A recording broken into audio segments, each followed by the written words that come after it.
Hello, this is the how-to to the child development case study.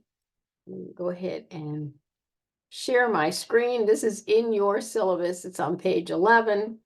Okay, the case study is the big project for this course because obviously this course is all about child development. So that's where we do the case study.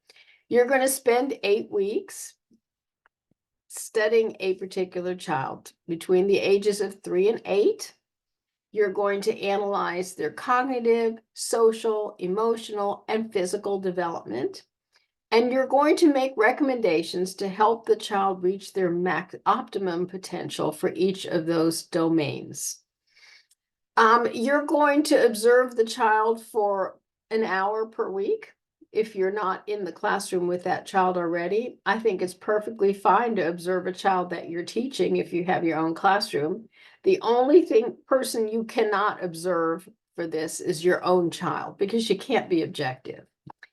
Okay, please don't pick the top student in the class because you're not going to learn much from doing the exemplary A student in the class. Pick someone that has some needs. When you're done with your observations, you're going to create a written report in APA format. You're utilizing paragraphs, double spaces, headings for each section. The headings will be for the different pieces, and we'll go over that. Accurate grammar, spelling, and punctuation. Obviously, you do not need a reference page since this is all about observation. I have included a form in your learning module 2 in case you need it for the principal. If you're visiting a classroom, not using a child in your own classroom, if they have any questions, they're free to check with me about it. Okay, so at the end of the 8 weeks, there's going to be a written report. You're going to describe the child in the introduction using a pseudonym, always using a pseudonym. Explain why you selected the child. Why did that child stand out to you? And explain as much background information, home and family information as possible while being respectful of privacy needs.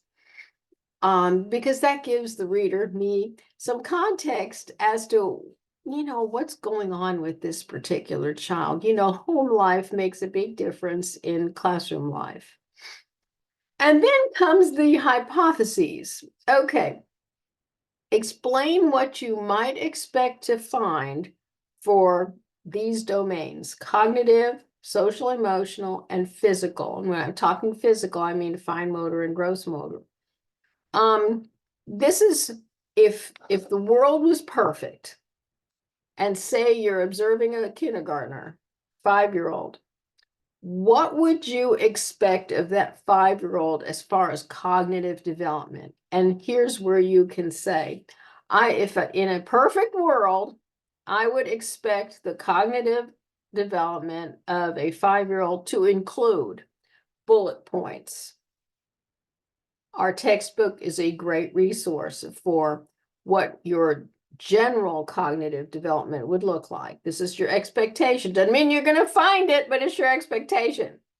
And then you do the same thing for social emotional development and the same thing for gross motor and fine motor development. Okay, once you've got your hypotheses and your introduction, you're ready to go. You do those first. And then let 8 weeks go by. At the end of the 8 weeks, you're going to do some data. You've got your data. Describe what data you collected. Make sure you use 3 or more methods. You might use checklists. You might use anecdotal notes. You might have a journal. You might do time sampling. You'll want to have some photos of artifacts, which means the child's drawings, writings. You might take pictures of their block creations. You might have records of their tests, obviously with names taken off. You might have photos of their writings with names removed or blacked out. So you've got lots and lots of data Describe the data, just describe the data. I collected, and here's my whole, everything about that. The next category, these are headings, is data analysis for each domain. So data analysis for the cognitive domain. What findings do you have over 8 weeks? What have you noticed? What knowledge and skills is the child developing or not in each domain?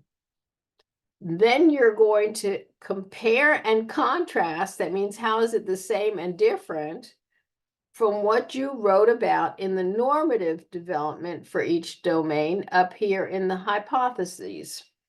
Once you've got your data, how does it line up with how the normative development for cognitive looks like, and for social emotional, and for fine motor, and for gross motor? So that's what you're going to discuss in the data analysis for each domain section. Then you're going to go on to the dispositions. You know, dispositions are those habits that people, all people, not just kids, develop. Are they curious? Are they creative? Are they resourceful? Are they very responsible? Do they show a lot of initiative?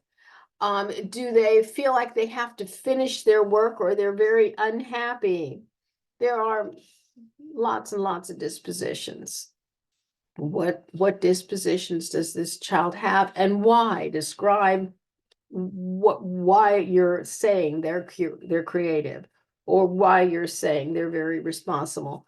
Give some examples so the reader, me, knows what you're talking about.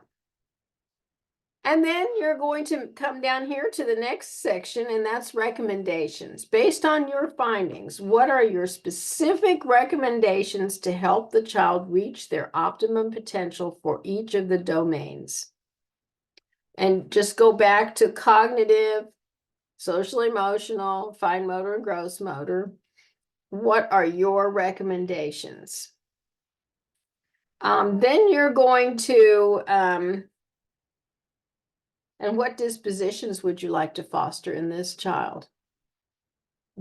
Last section is artifacts. Upload a minimum of 3 artifacts scanned to your document so that I can see some of this. And it really does give me a better idea of what I'm reading.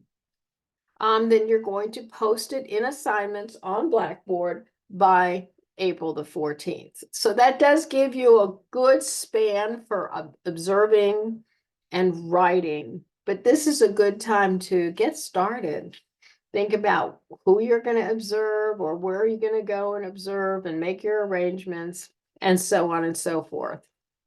If this is the grading rubric, notice all the subsections I just talked about are all here and here. The difference is always in the details and examples. There you go. Please grade your paper yourself before you turning it in, and you will know exactly what grade you will earn on the paper. All right, if you have any questions about this at all, please contact me and I will be happy to talk to you about it in a Zoom visit. I want everyone to really have a great case study experience. Have a wonderful day. Bye.